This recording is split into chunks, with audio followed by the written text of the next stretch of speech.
all the territories that are under the lock and thumb of England. That's all I'm going. That's all I'm going to really say. Gosh, I actually should have brought this up earlier. But yeah, no, these guys are doing fantastic work. I'm normally on it very early in the morning with them because I don't get much sleep. But the stuff they're doing is fantastic, absolutely mind blowing, and it's getting to the point where we're going to blow the lid off what is going on. So yeah, I think it really needs to be followed, guys. Um, Anybody that's on Facebook, I'll share it in here. And here, if you're not on Facebook, make up a false one and get on it, because this is wee Maori man, and he's coming over to England and taking on the King's Bench, and he's really, this case will resonate around the world if it goes ahead. It'll have a lot to, I think it'll help Canadians mostly if it sets precedent, because it is challenging a lot of stuff. And even for us in Ireland, I'm watching it very closely. It has a lot of weight behind it, and I can swing. I'm thinking in our favour. Hey, Ro, what case was that again? Do you say?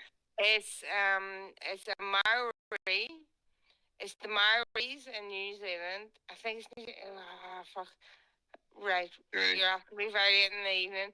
I'll post it in. It's the Maoris going against the government. I'm near enough sure it's New Zealand though, and not Australia, which is a bit weird. What's the guy's name? What's pardon? the Maori guy's name? Hi there. What's the Maori guy's name that you're talking about that's gone to the UK? Do you know his name? No, I will have to go. I'm going to have to go and find it and post it all in. But it is massive. This is massive. Have nobody heard about this? No, we haven't, Ro. I'll see when I follow things and get lost. Does anybody follow Andrew? Andrew Devine? No. Okay, give me Does he have a 2 minutes. Does he have a Telegram channel? No, I don't know. Listen, I do a lot of stuff on Telegram, a lot of stuff on. Drop some links. Yeah, I'm going to get. I'm jumping out and jumping back in. Okay, I'm away. Listen, what these guys are doing is massive. It's like my Twitter is India, my Facebook is kind of, yeah. I need to get this into you guys and fast, and you need to get it on it, okay? So I'm going to share the links now. I'm leaving, and I'm coming right back. Bye. Okay.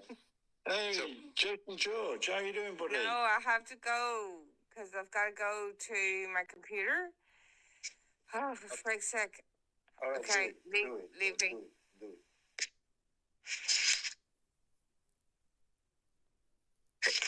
So, hey, COVID, where are you from, buddy? Poland. Brother? Poland. COVID is from Poland. What was that? Poland is a country on the right side of Germany. You're very quiet.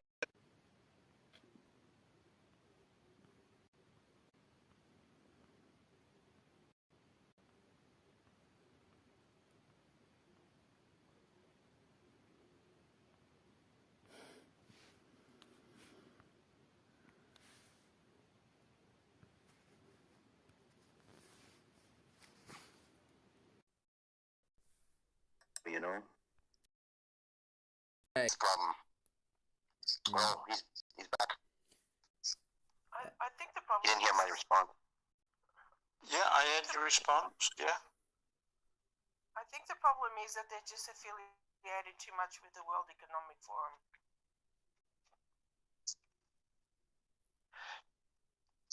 So you think like this like that these are lawful governments, and it doesn't matter that they're like not the way governments used to be. They're de facto, But you know, kind of all corporate, governments used foreign, to be, corporate entities, but they're but acting, and they are governments. but all they're the not like, governments always they were Sure, dishonest. they're supposed to be temporary, de facto governments like this, until like there's a de jure government, ready to join, to, you know, fill the void. It's so that it's supposed to be temporary, so that like hell doesn't break out in the transfer of governments. Yeah. Yeah, I totally agree with that. I mean, we have to choose from the choices that they give us, and it's either blue or red.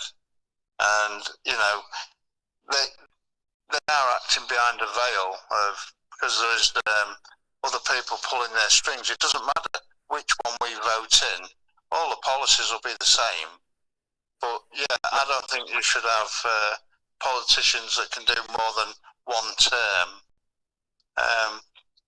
It just leads to corruption. It really does. It's like we're in a box. They put us in a box, and then they say, "Okay, you can choose where you want to go in the box, but you know, and don't look out. There's nothing outside of this box. You know, you gotta stay in there." And then if we don't know any better, we're happy being in our little box. You know, picking. Ooh, I get to go on this right side. I can go on this corner over here. I can go on the left side, and I'm free because I can choose where I want to go in this. But then there's but we're still in a box. Problem is, once you kind of realize that you're in this box, you kind of start peering over the box and maybe even get out of the first box. But then there's another box that you don't even realize you're in too. And it's like, how many boxes are there, really?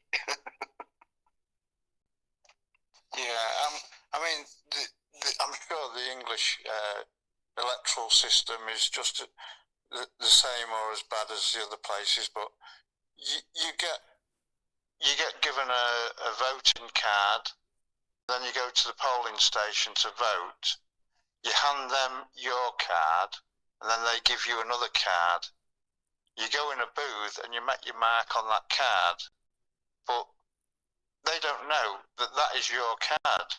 There's no reference to that being your card. And then you slip it into a little letterbox. There's no traceability. It's all corrupt. You know, they know who the winner is before they've even finished the election. So you have electronic elections. I was thinking that mostly you have only paper. Yeah, and it's kind of hard to believe. You know, some of these people are so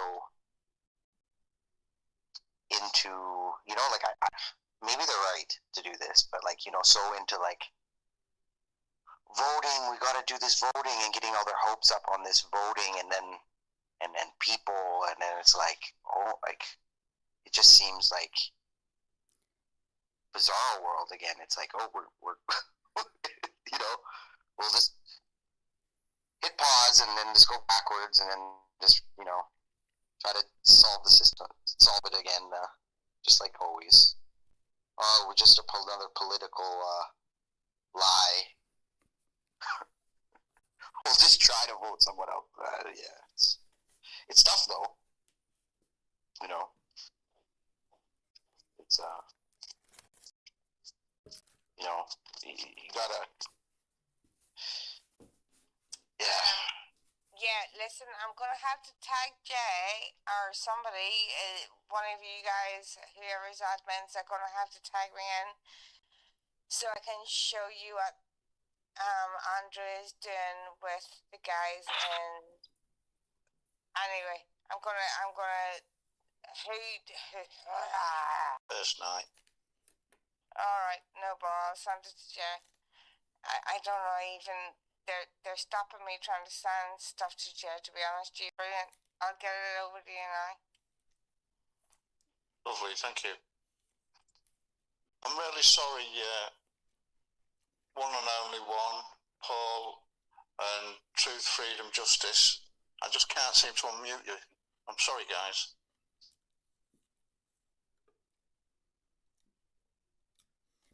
Can I ask a question?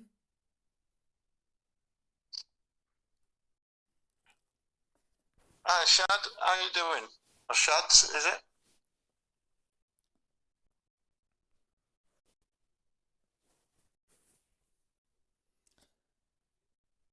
When in Apple, when you have Apple, and in Apple there is this, how to say, the insect. Angela, would you like to speak?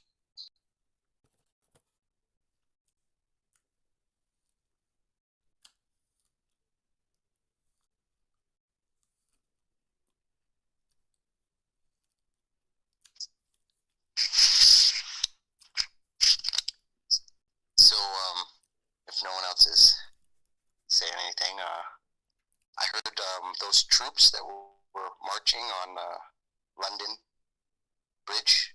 I heard that was something to do with the Queen's funeral. And it was like the Air Force, and it was something to do with that. And it was, and they for some reason did it in the nighttime. I don't know if it's true. That's just what I was told. I was trying to say that earlier, but I was muted, and then I put my hand up, and then I was muted by admin. So then I don't know if it was an accident or he meant to do it, but it's funny that COVID said that. Still, where are you from? Yeah, just mentioning about them troops. Nobody really knows much about it. Some people say, yeah, it was from the Queen's funeral, whether there was just going back to barracks or whatever, because, you know, those sort of events, I suppose they would do a lot of training late at night, you know, when it's not very busy. But we have seen other troop movements with like a blue berry, which might indicate UN soldiers, but nobody knows at the moment. We don't know when the images was taken and exactly where they were.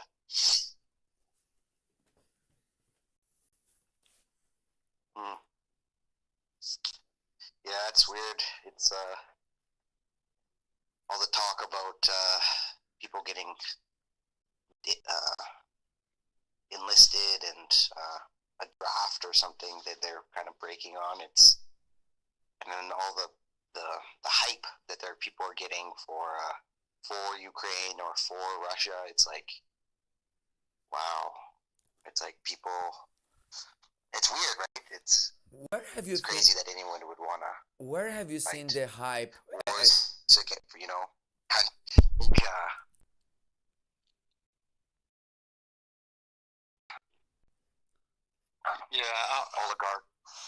oligarchs and bankers. You know, oligarchs front, you know, governments against each other, and then it's people against people, though. But people don't have a problem with each other. In my opinion, Yeah, I don't know if you hear me. To me, it's all it's choreographed, isn't it? I mean, there's a lot of lockstep going on, and this that, and the other. I mean, I don't know about yourself, but at one point there was a hell of a lot of weather manipulation and flooding. Now that seems to have died off a little bit at the moment. They openly said it. This is the first time I've heard of, like, so openly on, like, mainstream media. They said they have 5 planes doing weather manipulation in the interior, or like in like Alberta, in between Calgary and some other place, and it gets really big hail apparently there. So they said, but so they openly say that they've been, you know, spraying silver oxide or silver something to make the hail like fall when it's smaller, so it doesn't damage all like stuff, because it has known for big hail there. So they're coming out, but it's like we're seeing these things days after day. I was on the ferry, just taking a picture of like humpback whale, and then it's like you just try in the sunset, and it's like you get all these airplanes in the background, like, you know, with these big trails. It's like you don't even mean to you don't even mean to, and you just get these pictures of this stuff. It's happening so much. I mean, there's certain plane tracking apps that we've got. I don't know if you can get them over where you are, but you can certainly see them doing the gridding patterns and that if you track them properly. And, you know, we don't know exactly what they're up to at the moment. We're only speculating. It would be great if some whistleblowers come forward and really sort of opened it all up and told us who the suppliers was, who was giving the orders. It would be brilliant. But in this way, someone can pretend he's a whistleblower, and they could set up a fake whistleblower. Yeah, and it's pretty when it's not just being used against you if they're gonna try to like cause major disasters, or you know, like you heard all China being the driest ever, and then they openly shot these little rockets or little projectiles into the clouds to make them start raining. And it's like we're at that next step where now it's being told that it's happening, but just in limited examples where the weather's so bad we need it to protect us, to save us, and people are like accepting it, right? Because it's not like it came out and it was in a big outrage. So it's kind of at the time where it's probably accepted by society in general, and then they'll just slowly start ramping up and then admitting to it, and then everyone will think we have to. You know, it's just like the people with the vaccine. They say, oh yeah, there's this side effects, or you know, like there's that. Oh yeah, but you know, it could have been a lot worse. You know, it could be a lot. I could have been dead. I could have been done this or this. You know, at least it could have been a lot worse. You know, so they're willing to accept these bad things because they have this belief that it could be so much worse. And it's same with the environment stuff. It's like what you can short-term patch it and put a bunch of metals and shit into the environment, and this is the best case scenario for just short-term gain, and then long-term being screwed. It's like this is what they're open, like this is the idea, the rationale that they're pitching. And then for people, it's funny. Yeah, it's certainly problem reaction solution mentality that they're doing. But these aircraft that need these chemicals, the truckers that's supplying them, you know, where are they picking them up from? What's the delivery routes? What's the schedules? Why aren't they speaking out about it? Or are they on that good of money that they won't say anything? I'm pretty sure it's in the air fuel, the fuel for the.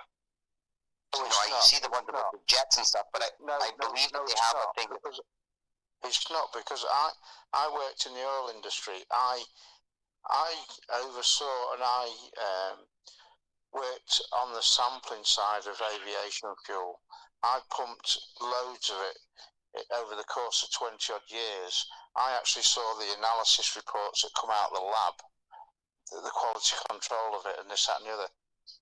It is not messed about with at the point of refining. Well, what you've done, all the stuff that you've went through, you're yes, saying, me but personally, and because there's I was at. I think the depot I was at. So that's good. That's good. In the UK. Good.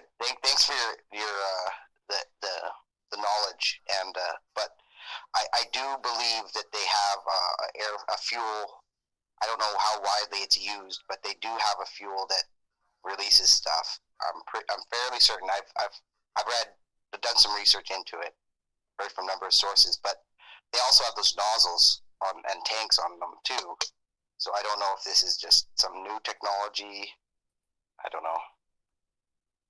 Yeah, I've seen all the photographs of the adapted planes, and there's tanks within inside the aircraft and all that. But I've also seen the things about the jet fuel hoax, where we only need jet fuel for the plane to take off and land. It doesn't need the fuel. Elon Musk, I think, said something like, I think Elon Musk joked about that, or not joked. He kind of insinuated and said that they could pretty much run on water.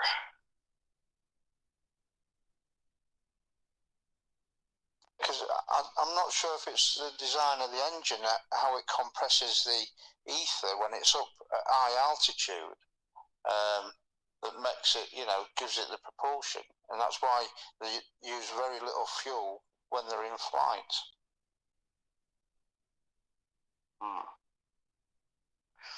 But they're still way less efficient than those good old airships we used to have. Eh? How nice would that be? Nice, relaxing. Yeah, I don't think your employer will give you about 2 months off to go on holiday, though, do you? It'd be a nice view, man. Just have a comfy, have a little cabin in there. Sure. No, I don't think they're that. I don't think they have to be that slow. Like, you can have jet streams, and I think they can go probably like, I don't know, close to like the speed of a car or something. They're like a speed of a car maybe, or more, or at least that. 90 miles an hour or something. Yeah, I'm more of a Waymo type of guy. One of them Megalift trains. That'll do me. Ooh, that's cool too. Yeah. There's something about airships though that seem pretty cool, man. We used to have quite a few air balloons at one point. Yeah. I haven't seen any of them for a long, long time. Yeah. Yeah, they say that, like, the Wright brothers were the first plane, or they were the first people to fly. But you see when they did it, everyone wasn't even really like that interested, like shocked that it was happening, because I think people were used to stuff, people flying, I don't know. I don't think it was just something that just happened in the last 100 years, 100-something years.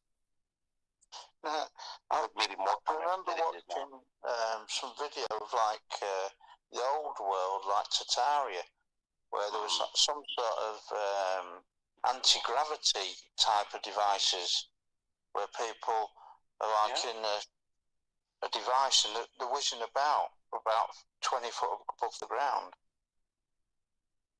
I've seen some of those videos with I think it might have been early government, like in the the turn of the century, or like early 20s or something, of the levitation platform that they were just going up and down, and it was just this kind of small platform this guy was on, and it's a pretty interesting video. And then the old video of was it old Germany with the electric train and everybody going along, and the old World's Fairs, and there's a lot of stuff. People think that we're at the peak of technology and human development and intelligence, and it's just couldn't be more from the truth. I sometimes say, well, we're probably at the peak of, being formatted and programmed, but even that might be ego, or thinking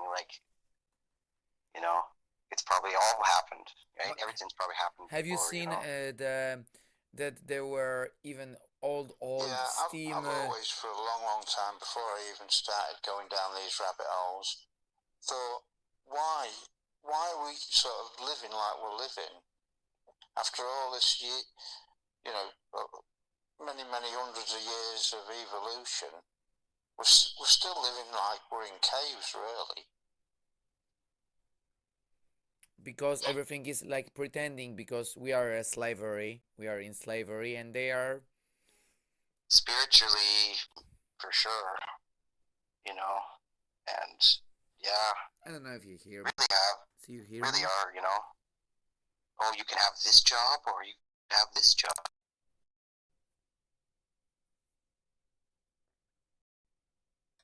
Yeah, we don't create as much, right? Doing something like original ideas. I'm sorry, do you hear me? Is very difficult. If you remove the need to earn a living, and that's why you're stuck in a dead end job that you don't like, if you could do whatever you wanted to do, then people would be more productive. Because it's like research. When, like, as truthers, we love going down these rabbit holes and we spend hours doing it, but we're not getting paid for it. It's just a passion. And that's like when people can do whatever they want to do, they will excel. You don't have to put shoehorn people into the wrong job. Yeah, but then the people will not be in slavery. That's what, like, you know, like, that's what they figured, like, within, like, turn of the century, and with all of this, you know, stuff got easier with, like, farming, and, you know, you didn't have to use manual